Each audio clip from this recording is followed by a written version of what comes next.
Hello नमस्कार, मी सांची माझ्या चॅनलमध्ये तुम्हा सगळ्यांचं अगदी मनापासून स्वागत. सगळ्यांना सर्वप्रथम श्री स्वामी समर्थ. तुम्हा सगळ्यांच्या चांगल्याचे स्वामी महाराज पूर्ण करत ही स्वामीचरणी प्रार्थना. 17 जुलैला आहे आषाढी एकादशी.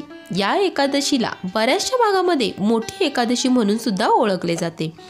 इतर एकादशी नाही, पण या आषाढी एकादशीला घरोघरी व्रत केलं जातं, उपवास केला जातो.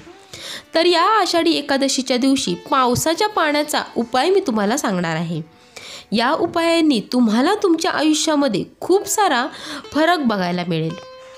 बऱ्याच जणांचं असं असतं की नवरा बायकोमध्ये वादविवाद भांडणे होतात, तर काय उपाय करावा? तर फक्त या पावसाच्या पाण्याचा उपाय केल्याने प्रेम वाढू शकतं. तसेच तुमच्या जागेमध्ये वास्तूमध्ये काही नेगेटिव्हिटी असेल, तिथे त्या जागेमध्ये काही दोष आहेत, तर अशा वेळी तो कमी होऊन घरात सकारात्मकता येईल, यासाठी सुद्धा या पाण्याचा उपयोग करून उपाय करू शकता. त्याचबरोबर धनप्राप्तीसाठी, लक्ष्मी प्राप्तीसाठी, नोकरी धंद्यामध्ये काही तुम्हाला प्रॉब्लेम आहे, व्यवसायामध्ये काही प्रॉब्लेम आहे, पतीच्या मुलाच्या प्रगतीसाठी हा उपाय नक्कीच तुम्ही करू शकता. जो काय आपल्या घरात पैसा येतोय तो घरात टिकावा, काही सेव्हिंग व्हावी, यासाठी हा उपाय तुम्हाला नक्की करायचा आहे. यासाठी उपाय मी तुम्हाला या व्हिडिओमध्ये सांगणार आहे, म्हणून व्हिडिओ स्किप न करता पूर्ण नक्की पहा. सगळ्यात आधी पहिला उपाय म्हणजे नवरा बायकोसाठी सांगते. तुम्ही तुमच्या आजूबाजूला आता फ्लॅटमध्ये राहता, अशा वेळी पावसाचं पाणी कसं साठवणार? तुमच्याकडे जर अलाउड असेल तर टेरेसवरती जाऊन तुम्ही एखादं पसरट भांडं ठेवून ते पाणी साठवायचं आहे आणि ते एका बॉटलमध्ये ठेवायचं आहे. आता हे पाणी पत्र्यावरचं वगैरे जे नसावं, डायरेक्ट पावसाचं पाणी साठवायचं आहे. कारण याचे बरेचसे उपाय आहेत, अगदी वर्षभर हे पाणी तुम्ही वापरू शकता. पावसाचं पाणी घ्यायचं आहे, अगदी छोटी बॉटल घ्यायची आहे.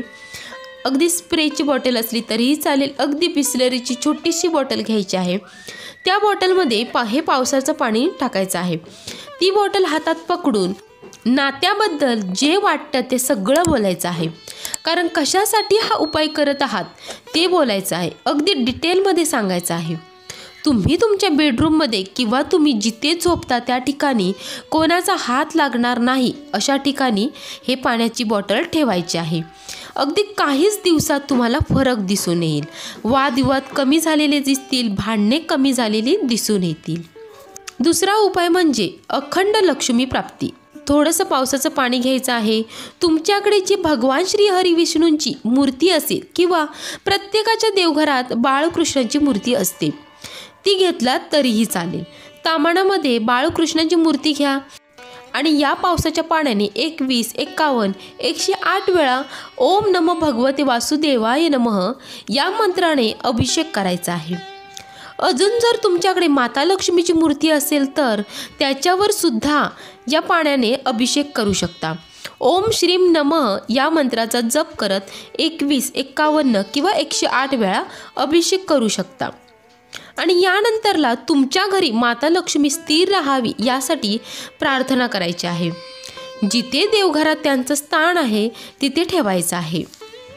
माता लक्ष्मीला हळद कुंकू, लाल फूल वाहून घ्या, पूजा करायची आहे. त्यानंतरला बाळकृष्णाच्या मूर्तीला टिळा लावायचा आहे.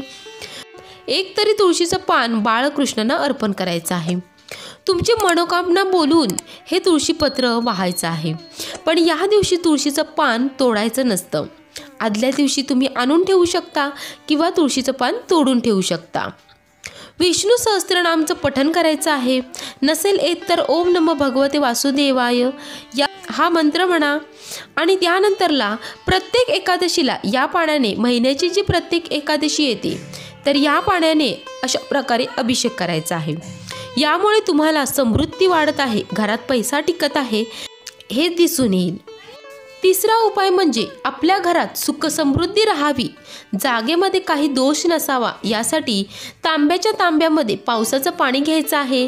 त्याच्यामध्ये चिमूटभर हळद टाकायची आहे आणि हे पाणी घेऊन तुम्हाला तुमच्या घराच्या आजूबाजूला जिथे कुठे आंब्याचं झाड असेल तिथे जाऊन जे काही तुमचं अडलेलं काम पूर्ण होण्यासाठी मनोकामना करायची आहे आणि ते पाणी त्या आंब्याच्या झाडाला घालायचं आहे.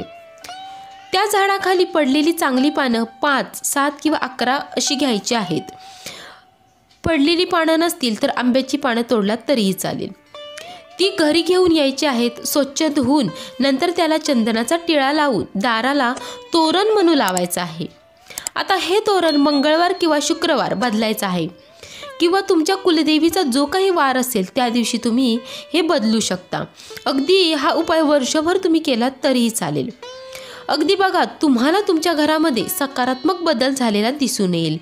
अडलेली कामे पूर्ण होण्यास मदत होईल. काही व्यवसायामध्ये किंवा नोकरीधंद्यामध्ये काही अडचण असेल तर ती पूर्ण होताना दिसून येईल. अतिशय छोटीशी पण महत्त्वाची माहिती मी तुमच्यासोबत शेअर केले. व्हिडिओ आवडला तर व्हिडिओला लाईक करा, शेअर करा, चॅनलला सबस्क्राईब नक्की करा. भेटू आपण अशाच एका नवीन व्हिडिओमध्ये. तोपर्यंत धन्यवाद.